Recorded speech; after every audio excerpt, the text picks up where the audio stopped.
N'est-ce pas que le Seigneur est merveilleux? Amen. Je pensais, lorsqu'on a dit qu'il y avait un témoignage à donner, je me disais que c'est toute l'Église qui doit s'élever et passer devant témoigner. Amen. Parce que... Ah ben oui, je ne m'attendais pas que ça soit d'autres expériences et tout ça. Mais là où nous sommes, c'est un témoignage de Dieu.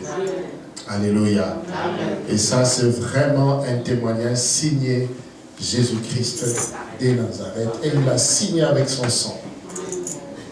Alléluia. Amen. Vous savez, lorsque Dieu veut faire quelque chose, il sait comment le faire. Et quand il fait les choses toujours à merveille. C'est ce qu'il dit la Bible. Père, nous voulons parler de ta part et nous te recommandons, Seigneur, ce moment. Laisse que ton Esprit Saint puisse mouvoir et glorifier ton nom. Dans le nom de Jésus-Christ, je fais taire toute pensée qui ne te glorifie pas. Et tout esprit de oisiveté spirituelle soit chassé au milieu de nous dans le nom de Jésus-Christ de Nazareth. Que seule l'activité angélique et la mouvance du Saint-Esprit soient accordées en ce lieu. Je demande qu'en ce lieu que le ciel s'ouvre comme cela n'a jamais été. Père, révèle-toi au milieu de nous, manifeste-toi à travers ta parole, touche le cœur, transforme le cœur et change de vie. Dans le nom de Jésus-Christ de Nazareth, que ta parole en ces lieux soit une lumière pour éclairer quelqu'un qui est en train de marcher sur ton sentier. Que ta parole ce matin encore, Seigneur, soit un marteau afin de briser toute roque de l'incrédulité qui vient caractériser ton peuple. Laisse que ta parole soit du pain qui va encore alimenter, Seigneur, celui qui a faim de toi. Fais que ta parole soit de l'eau vive pour étancher la soif de quiconque, Seigneur, a soif de toi. Seigneur, que ta parole soit du feu afin de consumer toute mauvaise sémence de l'ennemi,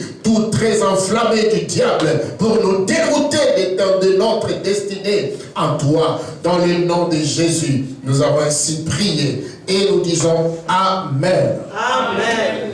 Est-ce que tu peux m'aider à saluer ton voisin de ma part?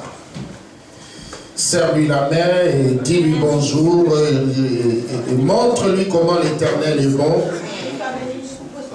Montre-lui comment est-ce que l'Éternel nous a donné un si beau cadre. Et dis-lui que ce n'est que le début du commencement avec Dieu.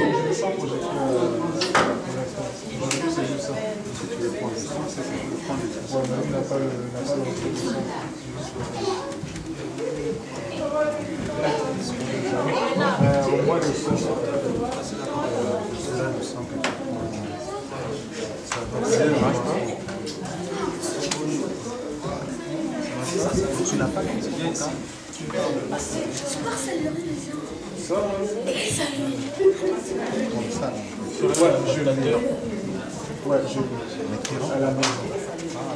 Que le Seigneur vous bénisse tous, que Dieu vous bénisse.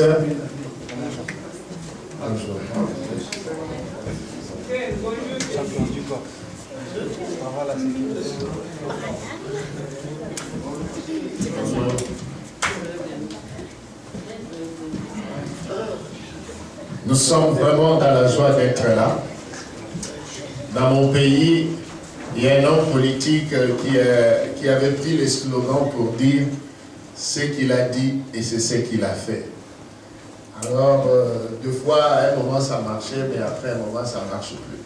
Mais avec notre Seigneur, ce qu'il dit et c'est ce qu'il fait toujours. Quand nous avons commencé le travail, la mission, que ce soit dans les années passées, que ce soit ce que nous avons commencé ici, le Seigneur nous avait mis à cœur de beaucoup de bénédictions, de beaucoup de son soutien, et nous avons eu des messages par-ci, par-là, que Dieu était avec nous, et le Seigneur nous a donné un temps qu'il fallait pour savoir marcher avec lui et voir sa main puissante et agissante. Donc je voudrais vous dire que ce que nous sommes en train de voir ici n'est que le début du commencement. Amen. Amen. Nous allons prendre nos Bibles.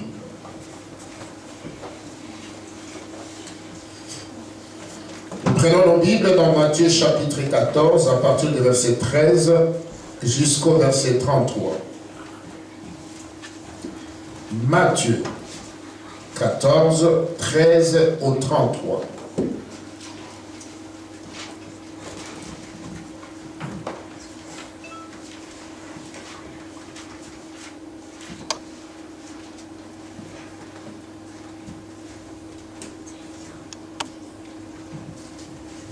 Je disais Matthieu chapitre 14, verset 13 à 33. Matthieu, c'est dans l'Ancien Testament. Mais non, Matthieu est dans l'Ancien Testament. Matthieu est dans l'Ancienne Alliance. Alléluia. Jésus est né dans l'Ancienne Alliance. Oh. Mais qui ne croit pas? Jésus est né sous la loi judaïque. Jésus a été circoncis comme le judaïque. Oui. Et dans le Nouveau Testament, quand même. Dans la Bible, mais dans le fait, c'est dans l'Ancienne Alliance. Est-ce qu'on peut acclamer le Seigneur pour ça? Le Nouveau Testament dans Matthieu a commencé à la fin, après la mort et la résurrection de Jésus-Christ. Est-ce que nous pouvons lire la parole du Seigneur? Nous avons dit Matthieu chapitre 14 à partir du verset 13. Nous allons nous lever pour honorer cette parole au milieu de nous.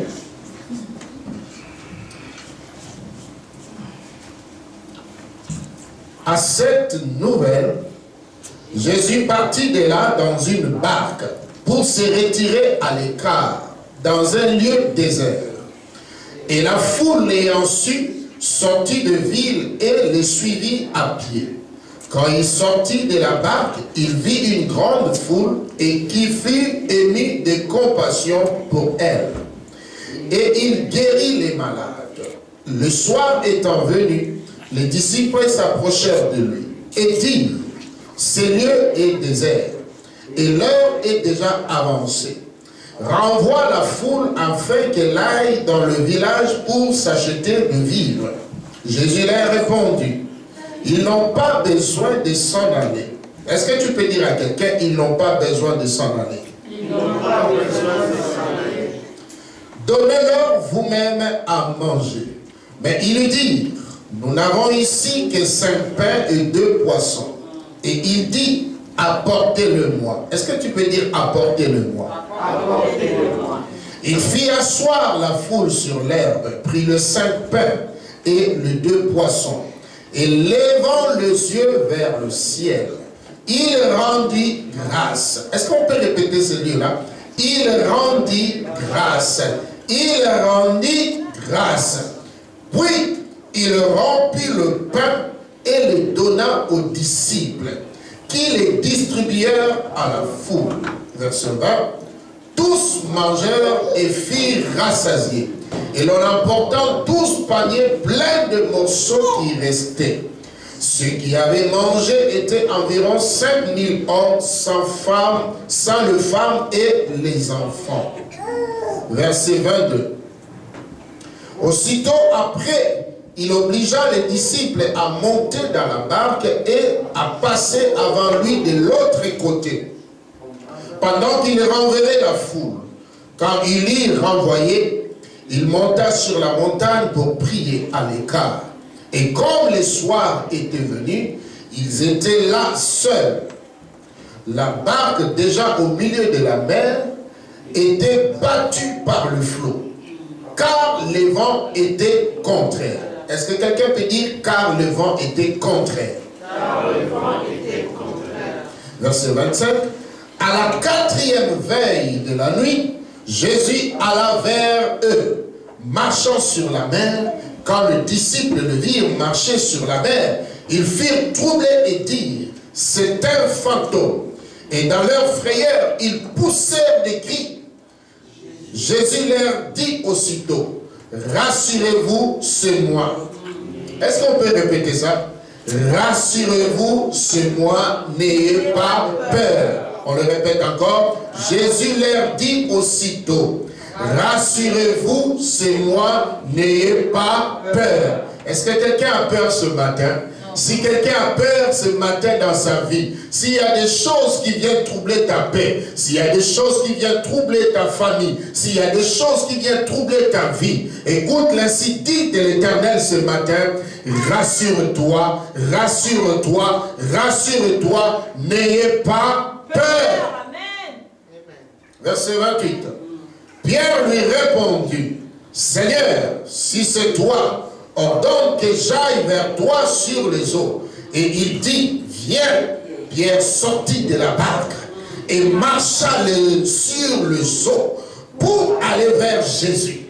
Mais voyant que le vent était fort, est-ce que quelqu'un peut dire, voyant que le vent était fort, il eut peur. Et comme il commençait à enfoncer, il s'écria, Seigneur, sauve-moi. Aussitôt Jésus étendit sa main, le saisit et lui dit, homme de peu de foi, pourquoi as-tu douté? Et ils montèrent à la barque et le vent cessa. Est-ce qu'on peut répéter? Et le vent cessa. Ceux qui étaient dans la barque virent cela, se prosternent devant Jésus et dit, tu es véritablement le Fils de Dieu. Est-ce qu'on peut acclamer la vérité et le message du Seigneur? Dis à ton frère, bon appétit. Bon appétit. Écoutez ce qui se passe, tout le monde connaît cette histoire. Jésus a multiplié le vin et Jésus a multiplié le pain plutôt et le poisson et les gens ont pu manger. Voici ce qui se passe et quelle est la pensée de Dieu pour nous ce matin. Nous avons lu cette affaire où Jésus a pu nourrir plus de 4000 personnes.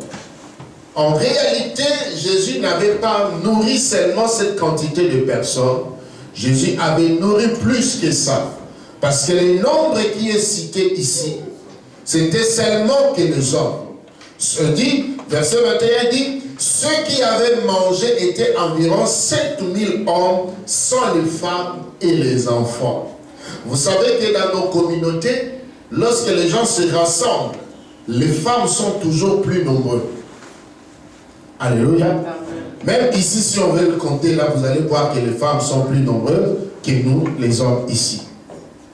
Donc, ça veut dire que s'il y avait 5000 hommes, il devait avoir 8000 femmes.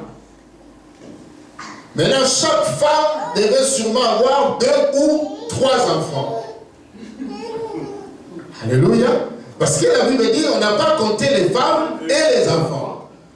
Et les Juifs faisaient des enfants. Hein? Les Juifs sont vraiment comme les Africains, ils font des enfants comme il faut. Donc chaque femme, si on peut se limiter à 2 ou à 3, donc Jésus en réalité avait nourri au moins plus de 15 000 ou 20 000 personnes ce jour-là, dans le désert. Mais j'aimerais bien vous mentionner quelque chose. Lorsque le Seigneur veut faire quelque chose, lorsque le Seigneur veut t'amener à une autre dimension, lorsque le Seigneur veut marcher avec toi dans une nouvelle grâce, il y a une manière de savoir comment marcher avec lui. Il nous arrive des fois de chercher Jésus, de chercher le Seigneur, de chercher que Dieu puisse faire des choses avec nous. Mais des fois, après que Dieu puisse manifester sa main puissante et sa bénédiction, nous restons toujours à un niveau donné et nous n'arrivons pas à avancer avec Dieu. Et voici ce qui se passe. La foule est venue vers Jésus. Le monde cherche le Seigneur. Le monde cherche la main de Dieu. Et lorsque ces gens sont venus là où était Jésus, la Bible dit Jésus ému de compassion pour eux. Et qu'est-ce qu'il a fait? Il a guéri leur maladie. Il a chassé les démons. Il a donné la solution à leur vie, à leurs problèmes. Et après un moment, les disciples lui disent, Seigneur, il faut les libérer, partir parce qu'il n'y a pas la nourriture ici. Jésus a dit, il n'est pas question qu'ils puissent s'en aller. Alléluia. Notre Dieu est celui qui pourvoit en toutes choses. C'est Dieu que nous invoquons. C'est Dieu à qui nous avons cru. C'est Dieu que nous sommes en train de suivre jour et nuit, matin, midi et soir. Ce Dieu-là ne peut jamais laisser quelqu'un sortir de lui bredouille. Amen. Celui qui cherche Dieu finira par le trouver. Amen. La Bible dit celui qui cherche, trouve. Amen. Cherchez et vous trouverez.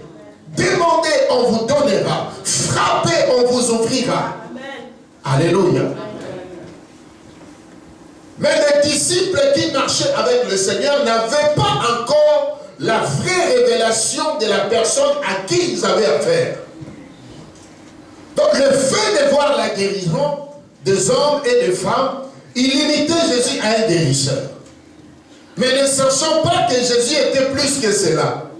Alors Jésus, quand ils sont venus lui dire que non, il faut les renvoyer parce qu'on n'a pas assez de nourriture, Jésus dit non. Il n'est pas question qu'ils puissent s'en aller. J'aimerais dire à quelqu'un, peu importe les problèmes que tu peux avoir, peu importe les questions que tu peux avoir, peu importe les situations que tu peux traverser, il n'est pas question que tu puisses t'en aller. Amen. Il n'est pas question que tu puisses abandonner la foi. Il n'est pas question que tu puisses abandonner l'église. Il n'est pas question que tu puisses abandonner la parole de Dieu. Il n'est pas question, peu importe le problème que tu peux avoir dans ta vie, Jésus-Christ est la seule solution de Dieu pour notre vie. Il n'a pas été donné un autre nom sur la terre. Et sur la terre, si ce n'est que le nom de Jésus-Christ. Il n'est pas question qu'il puisse s'en aller. Et Jésus, pour le mettre à l'épreuve, il dit, vous, donnez-le vous-même à manger. Il leur a montré que vous êtes incapables. Vous êtes des disciples qui n'arrivent pas à avancer. Vous ne comprenez pas à qui vous avez affaire. Et qu'est-ce qu'ils vont dire? Nous n'avons que 5 poissons et quelques pains avec nous. Jésus a dit, amenez-le-moi. Amenez-le-moi. Ici, la Bible n'a pas donné de détails. Mais dans d'autres chapitres, cela est écrit que le pain et le poisson venaient d'un petit garçon. Alléluia. Amen. Le pain et le poisson venaient d'un petit garçon qui était dans la foule. Mais voici ce qui s'est passé. Ce petit garçon avait la chose. Mais ce petit garçon n'avait pas la position. Est-ce que vous comprenez? Amen. Il y a des gens qui ont la chose de Dieu. Il y a des gens qui ont la grâce de Dieu. Il y a des gens qui ont l'appel de Dieu. Mais il y a un problème, ils n'ont pas la position qu'il faut. Il avait les poissons. Il avait le pain. Alors que tout le monde était affamé. Il avait la révélation. Il avait la connaissance des Écritures. Tu peux avoir la révélation. Tu peux avoir l'onction. Tu peux avoir l'appel de Dieu. Tu peux avoir un appel authentique de Dieu. Mais il te faut quelqu'un qui va t'amener à la position à côté de Jésus. Amen. Si les poissons étaient restés encore entre les mains de ces garçons, il n'y aurait jamais une multiplication de pain et de poissons. Et toute la population qui était là allait souffrir de faim. Car Jésus a commencé d'abord par dire, donnez-les vous-même à manger. Voici les réponses. Mais l'argent qu'on a ici ne sera pas acheter la nourriture pour 15 000 personnes. Et même si on voulait l'acheter, quelle est la boulangerie qui allait fabriquer? Quelle est la boutique? L'usine qui allait produire plus de 15 000 poissons à l'instant. Alléluia. Amen. Alléluia. Amen. J'aimerais dire à quelqu'un, quand tu as la chose de Dieu, cherche des personnes qui ont la position à côté de Dieu. Amen. Pour te connecter avec Dieu. Amen. Alléluia. Cherche à rester, à être connecté avec les gens qui sont à côté de Jésus, qui sont à côté du Seigneur, qui peuvent te faire sortir de la foule, là où les gens crient, et reconnaître ce que tu as, et amener ça devant Jésus. Vous savez, lorsque le pain et le poisson étaient multipliés, on n'a pas dit que c'est les poissons qui venaient nécessairement chez un petit comme ça là. Le petit a été effacé, mais c'est Jésus qui a tiré gloire. Alléluia. Alléluia.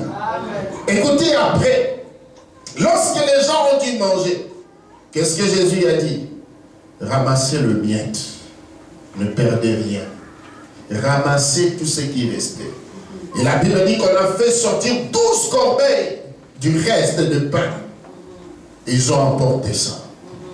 Je me redis à quelqu'un encore ce matin, mon frère, lorsque Dieu te visite, lorsque Dieu te bénit, lorsque Dieu intervient dans votre vie, dans n'importe quelle situation, qu'as-tu fait de la bénédiction que Dieu t'a donnée? Comment as-tu réagi?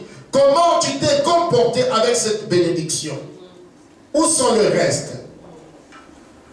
Vous savez, il y a des gens qui gaspillent la grâce de Dieu. Il y a des gens qui ne savent même plus reconnaître ce que Dieu est en train de faire dans leur vie. Ils prennent la grâce de Dieu comme des choses qu'on peut jeter facilement. Dieu n'aime pas le gaspillage.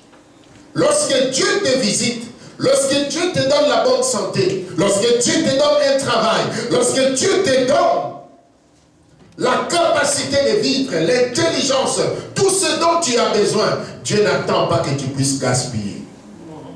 Alléluia.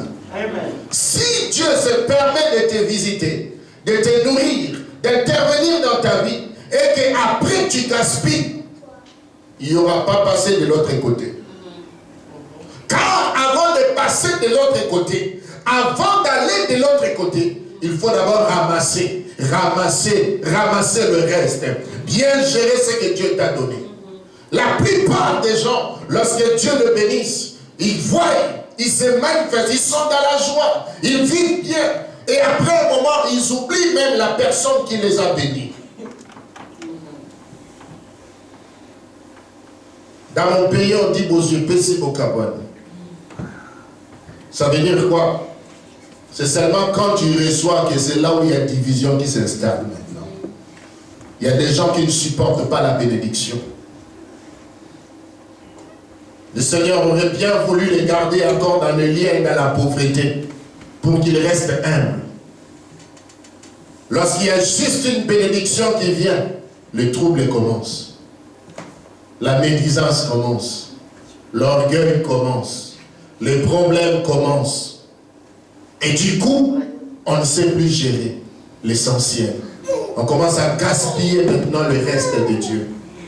On gaspille, on gaspille. Et pendant ce temps, le Seigneur t'observe et te regarde. Quand tu gaspilles la grâce de Dieu, quand tu exploites la grâce de Dieu pour ton intérêt, Jésus se pointera pour te dire, où est le reste? Où est le reste? Qu'as-tu fait du reste?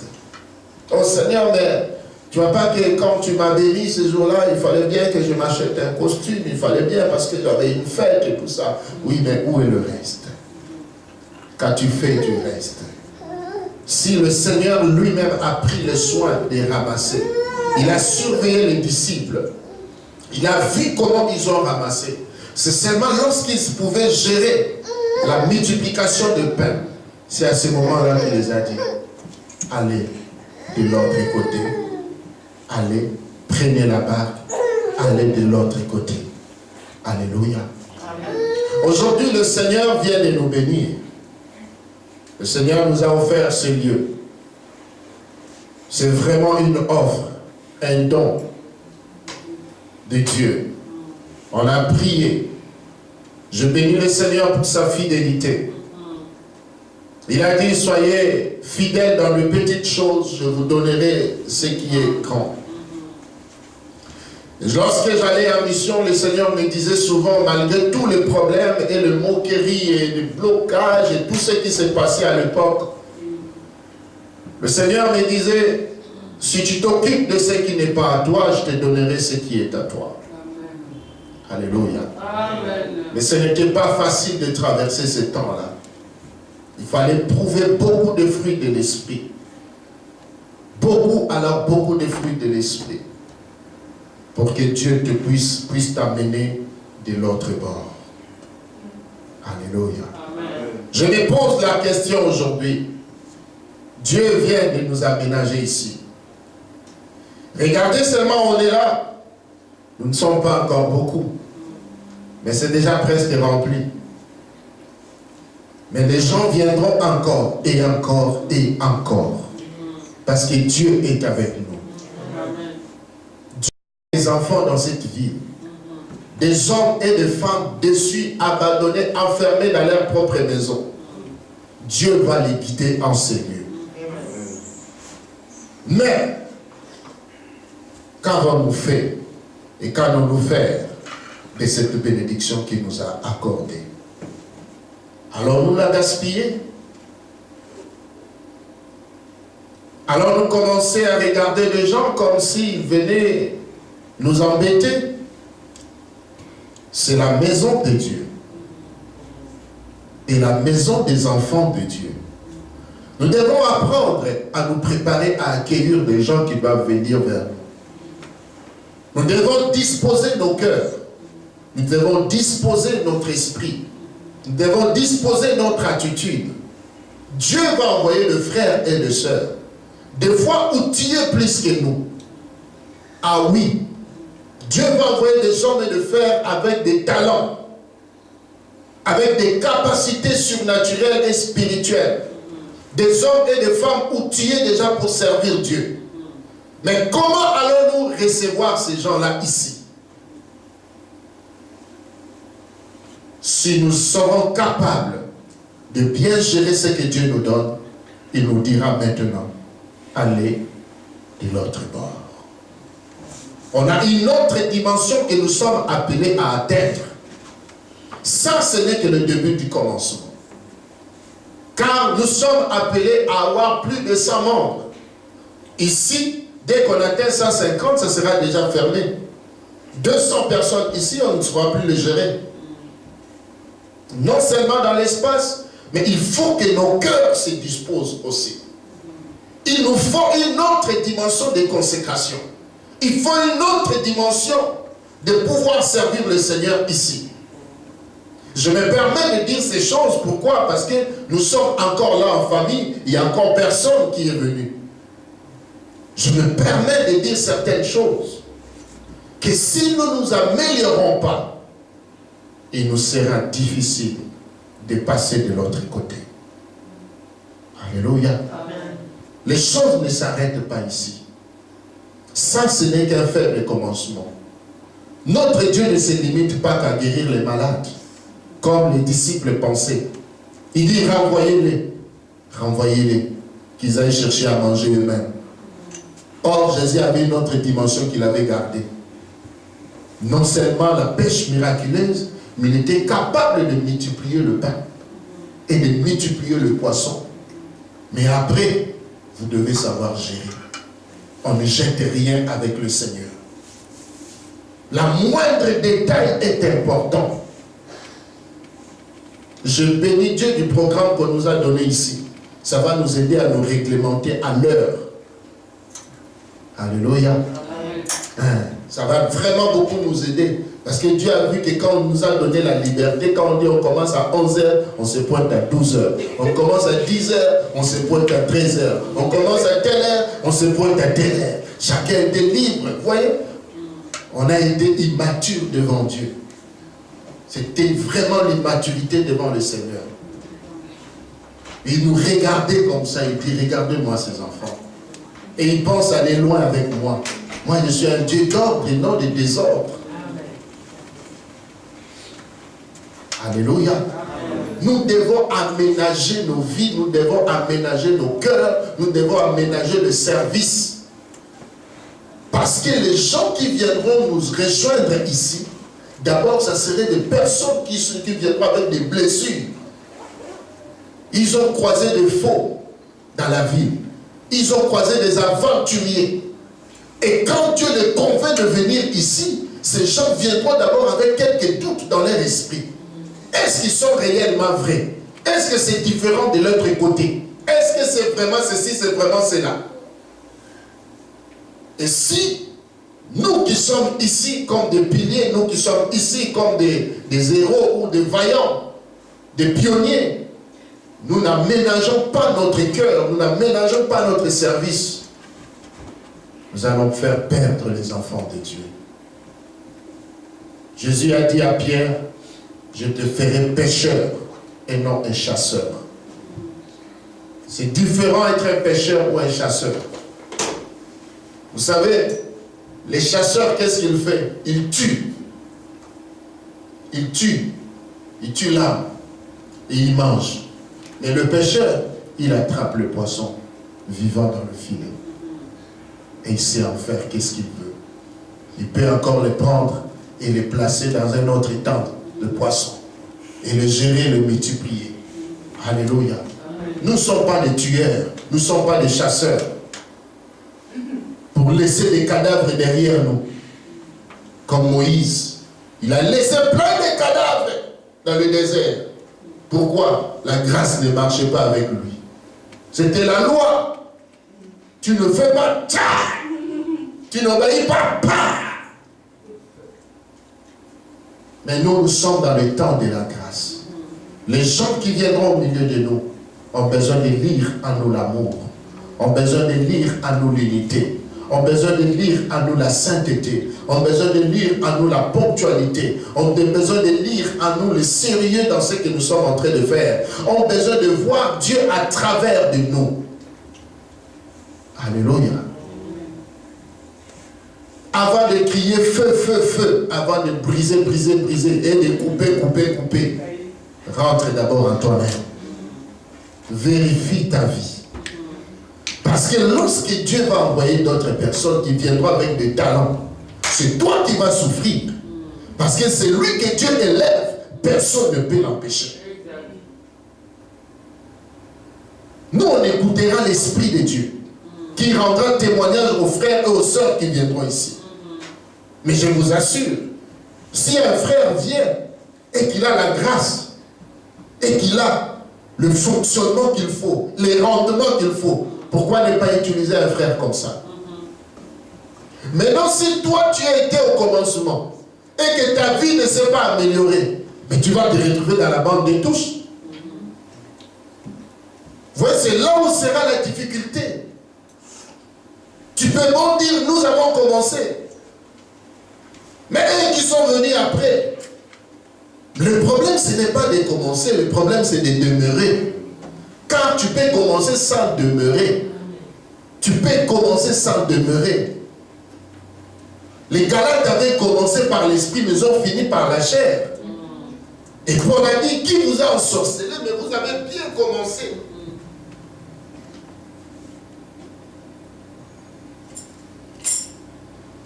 Amen. Amen. Nous voulons qu'ensemble nous puissions monter et traverser de l'autre côté. Il y a un côté où Dieu nous attend. Dieu a prévu des bénédictions.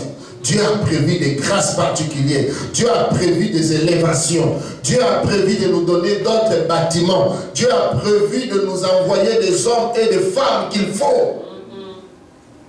Mais c'est à nous de savoir nous préparer à vivre cette bénédiction. Alléluia. Amen. Écoutez ce qui s'est passé dans cette histoire. La Bible dit, lorsque Jésus a traversé de l'autre côté, et il a dit aux disciples, allez de l'autre côté. Ils ont pris la barque, ils ont commencé à partir. Mais lorsqu'ils ont pris, ils ont commencé à partir, il y a un problème. La Bible dit quoi? Le vent était contraire. Alléluia. On peut revoir ça?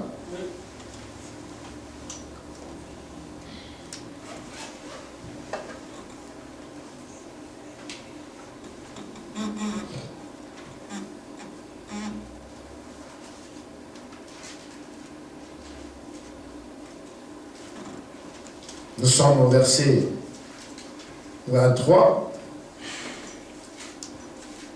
22 plutôt. On peut commencer au verset 22. La Bible dit ceci. Aussitôt après, il obligea les disciples à monter dans la barque et à passer avant lui de l'autre côté pendant qu'il renverrait la foule. Donc Jésus sait faire la différence entre la foule qui a mangé du poisson et les vrais disciples. Donc il y a une catégorie de personnes qui resteront dans la foule. Elles ne passeront pas de l'autre côté. Ils ne vont pas bénéficier de la nouvelle grâce. De la même manière telle que nous avons quitté le sous-sol. Nous sommes venus de l'autre côté déjà ici. Mais il y a d'autres personnes dans leur cœur sont dans la foule. Dans leur esprit sont dans la foule. Dans leur foi sont dans la foule. Ils ne peuvent pas bénéficier de la grâce qui coule ici. Pour qu'ils arrivent à aller de l'autre côté, ils doivent faire partie des disciples du Seigneur. Rappelez-vous des enseignements des disciples que j'ai donnés. Jésus, pour trouver les apôtres, il les a trouvés où? Parmi les disciples. Pour donner l'onction et son esprit, il a donné parmi les disciples. Pour envoyer les gens là où lui-même il devait partir, il a envoyé qui? Les disciples. Donc, être un disciple du Seigneur nous privilège et nous sélectionne à avoir une onction sacerdotale que la foule ne peut pas avoir. La foule peut manger du pain, la foule peut manger le poisson, la foule peut se réjouir, la foule peut être là. Mais Jésus a un scanner qui peut reconnaître qui est qui fait quoi, qui est qui dit quoi. Alléluia. Et ainsi, lorsqu'il a constaté que ces gens ont mangé, au lieu de dire, je prends la foule avec moi, après on va tous partir, comme moi j'ai besoin de la population, non. Il les sépare. Il dit, il prend la foule. Il les obligea, après avoir géré les restes. Il dit, quand vous avez bien géré les restes, maintenant vous pouvez entrer dans une autre dimension. Montez maintenant. Allez de l'autre côté. Il a donné sa parole. Il les sépara de la foule. Mais écoutez la suite qui suit. Quand il est renvoyé, il monta sur la montagne pour prier à l'écart. Et comme le soir était venu, il était là seul. Bien-aimé, Jésus ne passait pas son temps comme ça à dormir. Il avait le temps quand il se séparait, il montait à une nouvelle dimension pour prier. J'aimerais dire à quelqu'un, quand tu manques le temps, crée le temps d'avoir le temps de prière chez toi à la maison. Amen. Alléluia. Amen. Ne reste pas seulement job, et tu attends les jours de prière pour venir seulement au culte. Non. Si tu fais ça, tu manqueras le temps et tu n'auras pas de percée. Cherche à avoir des moments d'intimité, de prière personnelle à toi. Une journée de jeûne privé personnel pour toi. Un livre que tu es en train de lire et d'exploiter toi-même, sans que cela soit recommandé par le pasteur, mais par le Saint-Esprit. Ça, c'est la vraie vie chrétienne. Jésus a séparé. Au lieu de dire, bon, je fais trop de miracles, j'ai nourri 16 000 personnes, les disciples sont partis de l'autre côté. Maintenant, moi, Jésus, il faut que je dors, parce que je dois me reposer un peu. Les gens me fatiguent. Mais la Bible dit, il monta, il était seul à la montagne, et s'est mis encore à prier. Lui qui était fils de Dieu, priait sans cesse. À combien plus forte raison, toi et moi? Verset 24. La barque, déjà au milieu de la mer, était battue par le flot, car le vent était contraire. Voici ce que je voudrais dire à quelqu'un. Les disciples qui ont été sélectionnés Nous qui avons reçu la grâce de Dieu. Et après, Jésus-Christ va libérer une parole prophétique. Il va leur dire, allez de l'autre côté. Et ils commencent à vivre aussi de l'autre côté. Quand ils arrivent au plein milieu du fleuve, la Bible dit quoi? Le vent était contraire. J'aimerais vous dire ceci et vous faire comprendre une chose. Le fait que nous ayons passé de l'autre bord ne veut pas dire qu'il n'y aura pas de problème. La plupart des enfants de Dieu pensent que quand on vient dans le Seigneur, après finit le problème. Fini le vent. Bien aimé, le vent n'est pas une saison, mais le vent se trouve dans la saison. Le vent est partout, personne ne peut l'empêcher. Tout dépend de ce que tu fais de ton vent. Amen. Le vent te permettra à respirer aussi, à bien vivre et à être bien en bonne santé. Mais si tu respires aussi un mauvais vent qui est pollué, tu auras des problèmes. Est-ce que quelqu'un me comprend? Mais la Bible dit maintenant, malgré que le maître de la vie, la parole faite chair, a donné l'ordre, a donné une parole prophétique, a dit, allez de l'autre côté. Mais quand ils ont commencé à partir, qu'est-ce qui va se passer? Le vent s'est levé contre eux. La Bible dit que le vent était contraire à la direction que eux, ils étaient en train de partir. Je voudrais te dire, frère, le fait que Dieu puisse marcher avec toi, le fait que tu aies reçu des promesses, le fait que tu aies reçu des prophéties, ne veut pas dire que tu n'auras pas de problème dans ta vie.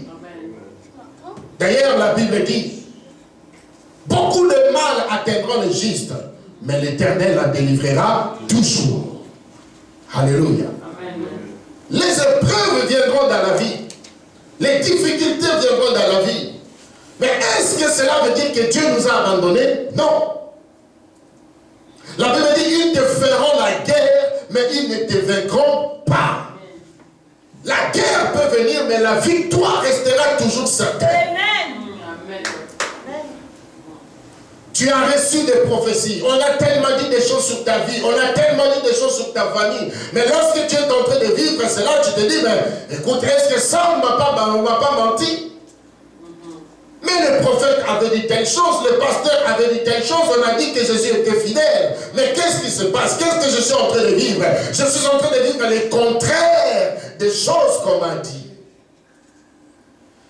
Et lorsque le vent a commencé à souffler, voici le comportement de nos frères, les disciples. La Bible dit ceci. À la 4e veille de la nuit, Jésus alla vers eux en marchant sur la mer. Quand les disciples le virent marcher sur la mer, ils furent troublés et dirent, c'est un fantôme. C'est un fantôme. Et dans leur frayeur, ils poussèrent des cris. Jésus leur dit aussitôt, rassurez-vous, c'est moi, n'ayez pas peur. Jésus est en train de voir que moi j'ai déjà donné la parole pour que ces gens aillent de l'autre côté. Mais quand le vent se lève, au lieu que ces gens puissent avoir la foi et la paix, qu'est-ce qu'ils ont eu? La frayeur. La frayeur a commencé. Mon frère, lorsque tu as des problèmes, malgré tout ce que tu as écouté comme parole de Dieu et promesse de Dieu, qu'est-ce que tu manifestes comme comportement devant les épreuves et les situations qui viennent dans votre vie? La plupart, c'est la frayeur, le stress. On devient nerveux, colérique.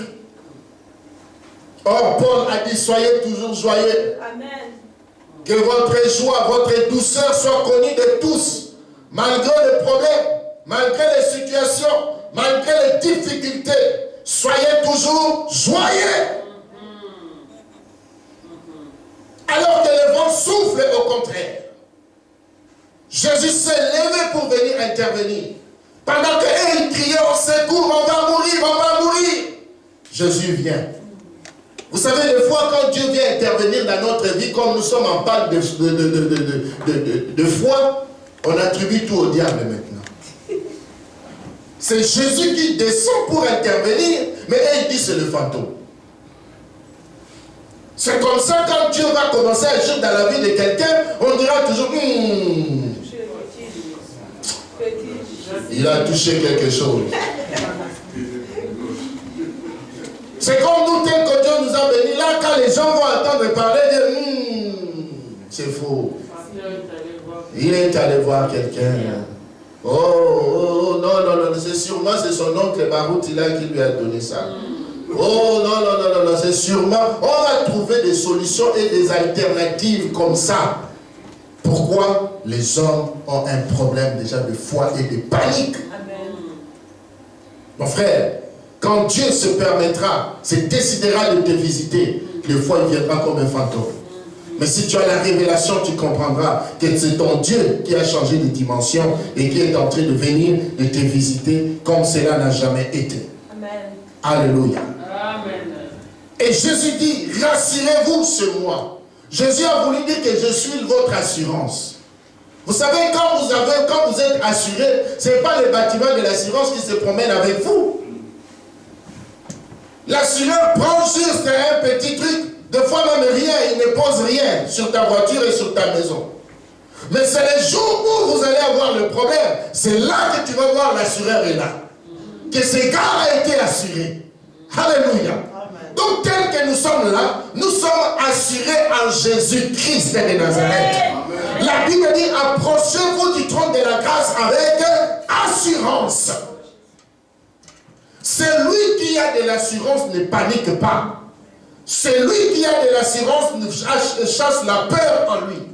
Si tu remarques qu'à un moment donné dans ta vie, malgré ta foi et ta marche chrétienne, tu as tout le temps de peur, tu as tout le temps des inquiétudes, tu as tout le temps des soucis, comprends que tu n'as plus l'assurance du salut. C'est cette assurance qui te manque. Et la Bible dit, Jésus a dit, et Pierre lui répondit, Seigneur, si c'est toi, ordonne que j'aille vers toi sur les eaux. Et il dit, viens. Pierre sortit de la barque et il marcha sur les eaux pour aller vers Jésus. Mais voyant que les vents étaient comment? Forts. Voici la deuxième dimension que tu es appelé à traverser. Au début, le vent a commencé à être contraire à ce que Dieu t'a dit. Lorsque Dieu apparaît pour intervenir dans ta vie, il y a une autre dimension de la manifestation satanique. La Bible dit maintenant que le vent était fort. Donc même si c'était contraire, mais ça a multiplié encore la résistance. Alléluia. Amen. La résistance. Mais ça résiste à qui? À celui qui a eu la promesse de Dieu. C'est même Jésus qui avait multiplié le pain. Le même Jésus qui avait nourri les gens. Le même Jésus qui avait guéri les malades. Mais le vent vient faire contraire et résister à sa parole. Et les disciples ont commencé à paniquer. La Bible dit, quand Pierre a vu que le vent était fort, il a commencé à faire quoi? À couler. Bien-aimé, si tu continues à tourner ton regard vers le problème de ta vie, tu couleras. Amen. Si tu continues à contempler le problème de ta vie, tu couleras. Car celui qui contemple le Seigneur manifeste sa foi envers le Seigneur. La Bible dit, nous l'avons contemplé et il est plein de gloire et de grâce. Celui qui s'est contemplé, celui qui a le regard fixé, car la foi aussi c'est fixer, avoir les yeux fixés au Seigneur Jésus-Christ. Lorsque tu quitteras ton regard, tu laisseras ton regard sur Jésus-Christ pour regarder les problèmes, attends-toi à couler. Je vous donne un exemple. Regardez, observez bien. Lorsque vous attrapez une souris dans votre maison, la souris ne vous regarde pas. D'ailleurs, c'est difficile de l'attraper et de le tuer. Vous savez pourquoi? Parce qu'il ne regarde pas ton problème. Toi, tu représentes déjà un problème pour lui. Il n'a plus besoin de te contempler. Il sait que si tu le trappes, tu vas le tuer. Maintenant, la souris de quoi? Là où il y a la solution. Le trou. Et vous savez savez pourquoi on n'arrive pas à l'attraper? Parce que son regard n'est pas fixé sur toi. Son regard est là où il y a le tout. Là où il y a les tout. Là où il y a les tout. Là où il y a les tout. Où est la solution? Où est la solution? Où est la solution? Pendant que toi tu es là gaillardement avec tous les instruments possibles. Je vais te tuer, je vais te tuer. Waouh! Il s'échappe. Pourquoi? Il ne t'a pas contemplé. Il a regardé là où il y a la solution. Ainsi, Joseph, même quand on l'a jeté dans le trou avec ses frères, par ses frères, il n'a pas regardé ailleurs. Il a regardé le ciel. Là où la solution pouvait venir. Et après, les marchands sont venus. La solution ne peut venir que de Dieu. Lorsque le vent devient fort, ne tourne pas ton regard vers le vent. Continue à tourner ton regard vers Jésus-Christ. Alléluia. Même quand nous sommes ici, nous sommes en train de traverser, aller de l'autre côté. Même si le problème vient, même si le vent vient, parce que les difficultés viendront, le problème viendront. Mais nous devons avoir le regard tourné vers qui? Jésus-Christ. C'est lui qui nous a fait quitter le sous-sol. C'est lui qui nous a amenés ici. Et c'est lui-là qui nous amènera encore plus loin. Et la Bible dit, lorsque le Seigneur a vu que Jean-Pierre commençait à couler, qu'est-ce qu'il a fait? Il a tenu la main. Il a dit, homme, peu de foi. Et le vent cessa. Alléluia. Lorsque Jésus est là, le vent ne peut que cesser. Que Dieu bénisse sa parole. Nous allons